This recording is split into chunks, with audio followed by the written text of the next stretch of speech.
top stories today. 4 out of the 10 villages that make up a Wariam community in Anambra East Council area have been submerged by flood. Many houses in Anekwem, Oguguetiti, Ubaru, Obidi and Foklari Catholic zone are underwater.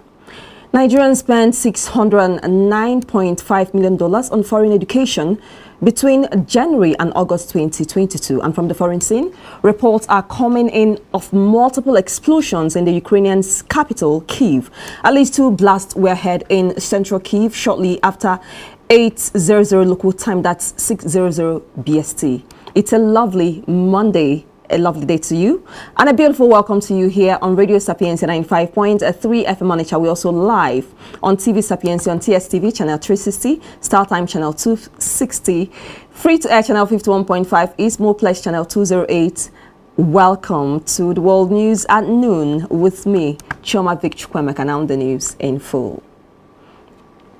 All right, 4 out of the 10 villages that make up a Wariam community in Anambra East Council area have been submerged by flood. Many houses in Anekwem, Oguguetiti, Ubaru, Obidi, Foklari Catholic zone are underwater.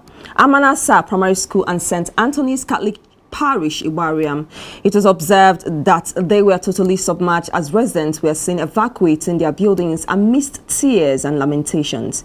They bemoaned the destruction of farmlands, livestock, aquatic lives, plants and other sources of livelihood. Now, speaking on the development, the President General, Iwariam Progress Union IPU, Dr. Chris Ofokansi, lamented the devastation of the flood and appealed for the dredging of the River Niger to contain flood when dams are opened. One of the displaced persons, Mr. Jerry Ejike, whose house and property were submerged, said they woke up to behold the menace, which he described as the worst for decades. Many displaced persons dumped their possessions along the road. Of course, we are following this particular incident and we'll bring you details as it unfolds. More on the floods in Anambra State. More bodies have been recovered from last Friday's boat mishap at Umunankwo, Obaro Council area. The families of the victims and some survivors who waited for the arrival of the recovered corpses could not contain their tears as they narrated their experiences to newsmen. For Mr. Bernard Achono from Isiala, Mbano, but resident at Mpoto Town, who lost his wife and 3 children while grieving that his family left in order to move to a safe place as the flood has submerged the entire community, regretted that the engine boat capsized due to dangerous waves. The sailor of the ill-fated boat, Mr. Desmond Amaugo from Ogwaniocha, who disclosed that the total number of persons on board were 48, narrated how market women besieged his house and persuaded him to sell them to Owakoba. But they couldn't make it due to the water waves that knocked the boat against the pillars of Umunankwo Osamala Bridge against his efforts to stabilize the boat. About 10 bodies were recovered at the time of filing this report, while all the houses, roads and markets in the community have been submerged as villagers packed their farm produce and belongings along the flooded tarred road. Meanwhile, the President Muhammadu Buhari yesterday Sunday expressed sadness over the boat accident. He also directed the relevant agencies to check the safety protocols on the vessels plying the waters to ensure they are river worthiness. Now, Anambra State Governor Professor Chukwuma Soludo has sympathized with the families of the persons involved in the boat mishap that occurred at Omonankwo Community, Obaro Council area of Anambra State. It was gathered that tens of people are still unaccounted for in the unfortunate incident, though search is still ongoing. Now, while regretting the unfortunate incident, Governor Soludo further stated that several interventions have been sent by government to various holding centers within the state. And like I said, we are following up on this particular story and we'll keep updating you as it unfolds. Moving on to some other stories. Nigerians spent $609.5 million on foreign education between January and August 2022. The figure is contained in the data obtained from the Central Bank of Nigeria, calculated based on the information provided on the amount spent on educational services under the sectorial utilization for transactions valid for foreign exchange. Nigerians have continued to troop out of in their numbers in pursuit of foreign academic qualifications. Recent data released by the Home Office of the United Kingdom revealed that that the number of study visas released to Nigerians increased by 222.8%, with 65,929 issued as at June 2022, as against 20,427 in the same period in 2021. Now let's head over to Abia State. The Abia State branch of the Nigeria Labour Congress has warned the national president of the union, Ayuba Waba, to encourage the state government to do more for its workers instead of disparaging the state for whatever reasons known to him. The NLC state chairman Uchenna Obigwe issued the warning in Umuahia at the weekend, specifically on Saturday, while addressing journalists, insisting that the state government had fully implemented the minimum wage for Abia workers. Now Waba, who recently spoke at a public lecture organized by the National Industrial Court of Nigeria, had accused the Abia State government of failing to implement the minimum wage. The Inspector General of Police, Usman Baba, yesterday Sunday concluded a 6-day duty tour of 6 northern states to inaugurate state-of-the-art projects completed by his administration. The projects included modern police stations with barracks attached to them and renovation of vital police infrastructure such as police training schools and buildings for the tailoring department and the band section, among others. The first Public Relations Officer Olumuyiwa Adejobi disclosed this in a statement made available to journalists yesterday, Sunday. Of course, you are still listening to World News here on Radio Sapientia, and of course, we are live on TV Sapientia. Still to come on the news, PCN seals 311 drug distribution premises in Kogi State. We'll bring you these and other stories after we return. Please stay with us.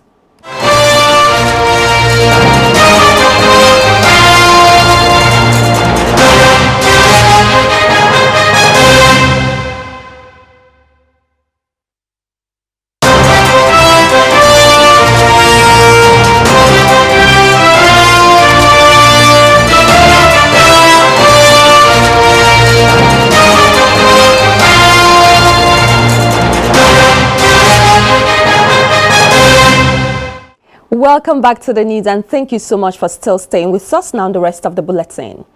The Pharmacists Council of Nigeria has sealed 311 drug distribution premises in Kogi State for offences including operating without registration or renewal of premises certificate and unauthorized sale of performance enhancement drugs. Director and head of the Enforcement Department, PCN, Stephen Esumobi, disclosed this yesterday, rather on Saturday at a news conference in Lokoja. He said 3 vendors were arrested for breaking the seal in an operation that lasted for 1 week, which took the Enforcement Department to every part of the state to enforce the rules of operation set up by the PCN. According to him, the PCN enforcement team had been in Kogi State since the beginning of the week as part of efforts to streamline the drug distribution system.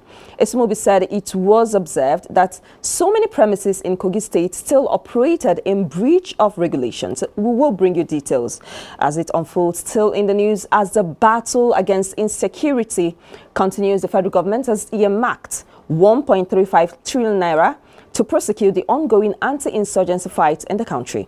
This was contained in the 20.51 trillion naira 2023 budget proposal presented to the National Assembly by the President Muhammadu Buhari at the weekend, specifically on Friday. Findings yesterday, Sunday, indicate that out of this 1.35 trillion naira, the Ministry of Defense and the Armed Forces have been allocated over 1.248 trillion naira to fight Boko Haram, bandits, and other anti-insurgency wars in the 2023 appropriation bill. Now, out of these amounts, personnel expenditure will go up over 1 trillion naira, overhead costs 90.961 billion naira, and capital expenditure 156.294 billion naira, and we'll bring you details as this particular news unfolds. Moving on to some other news, the National Agency for Food and Drugs Administration Control has warned importers, distributors, retailers, and consumers to avoid the importation, distribution, sale, and use of substandard cough syrups made in India. NAFDAC regulates and controls the manufacture, importation, exportation, distribution, advertisement, sale and use of food, drugs, cosmetics, medical devices, packaged water, chemicals and detergents. The World Health Organization had on October 5 issued a global alert on 4 India-made cough syrup linked to the death of 66 children in the Gambia. The 4 products are promethazine oral solution, cough maxilin baby cough syrup, Macough baby cough syrup, and Magrip N cold syrup. The global health body alerted that the stated manufacturer of these products is Meden Pharmaceuticals Limited, Haryana in India. To date, the stated manufacturer has not provided guarantees to the WHO on the safety and quality of these products. Speaking with newsman, NAFDAC resident media consultant Shayo Akintola said the products were not registered by NAFDAC, therefore should not be in circulation, specifically in Nigeria. All right, let's move to the interesting world of sport. 2 security officials have been arrested and dismissed over missing sports equipment from the Cross River State Sports Commission. It was gathered that 133 shot puts and 72 discus were allegedly stolen at the UJ Isun Stadium last month. The missing sports equipment were bought during the Governor Liel Imoke administration for the botched 2020 National Sports Festival. Cross River State was to host the NSF, but could not eventually due to lack of funds, with Edo handed the hosting rights instead. The chairman Cross River State Sports Commission, Emmanuel Elom, confirmed the incident and added that some people had been arrested in connection with the incident and that the police were actually investigating the matter. Let's move to foreign scene. We have reports are coming in of multiple explosions in the Ukrainian capital Kyiv. At least 2 blasts were heard in central Kyiv shortly after 8:00 local time, that's 6:00 BST. This is the first time Kyiv has been hit for many months, and the explosions also appear to be much more central than Russian strikes earlier in the war. The apparent strikes on the city come 2 days after the only bridge linking Russia with occupied Crimea was damaged in a blast. Russia's President Putin is due to chair a meeting of his Security Council today to discuss the explosion on the Crimean bridge. Ukrainian officials say a number of people have been wounded in further missile attacks on Zaporizhzhia overnight. Now let's move over to North Korea. North Korea says its recent barrage of missile launches were a simulation of a nuclear attack on the south. It comes as intelligence suggests that North Korea is preparing to hold its first nuclear weapon test in 5 years. In recent weeks, Pyongyang has launched 7 sets of missiles in response to US and South Korea drills. Today, Monday, state media published extensive reports claiming that the missiles were designed to carry nuclear weapons. They said the military practiced loading the missiles with tactical nuclear warheads, which are small short-range weapons aimed for use on the battlefield. Now let's head over to Germany. Germany's foreign minister has called for the action against those responsible for the violent crackdown on protests in Iran. Annalena Baerbock said Germany would ensure the European Union froze assets and imposed entry bans. EU foreign ministers are expected to decide on sanctions on 17th of October, according to Reuters news agency. Now, speaking to a German newspaper, Baerbock also criticized those who condemn to death people who want nothing other than to live free. All right, that's it on the news today. Let's check the headlines once more. And of course, from the headlines, we told you that 4 out of 10 villages that make up a Warriam community in Anambra East Council area have been submerged by flood. And of course, we also told you that Nigerians spent $609.5 million on foreign education between January and August 2022. And from the foreign scene, we told you that reports are coming in on multiple explosions in the Ukrainian capital Kyiv. At least 2 a blast we heard in central Kyiv shortly after 8:00 local time. On behalf of the news production team, I am Choma Vic Chukwemeka. And of course, stay here on Radio Sapientia 95.3 FM Onitsha, because we will bring you Fan Zone at exactly 1 p.m. And of course, on TV Sapientia, on TSTV, channel 360, Star Times, channel 260, Moplex, channel 208, and free to air channel 51.5 East. It will be movies and musicals. Kindly be security conscious and be at alert. Do have a smashing and productive weekend, rather a productive week ahead of you. On behalf of the entire news team, I am Choma Vic Chukwemeka. Thank you so much for joining us, and of course, stay on radio and TV Sapientia. Good afternoon.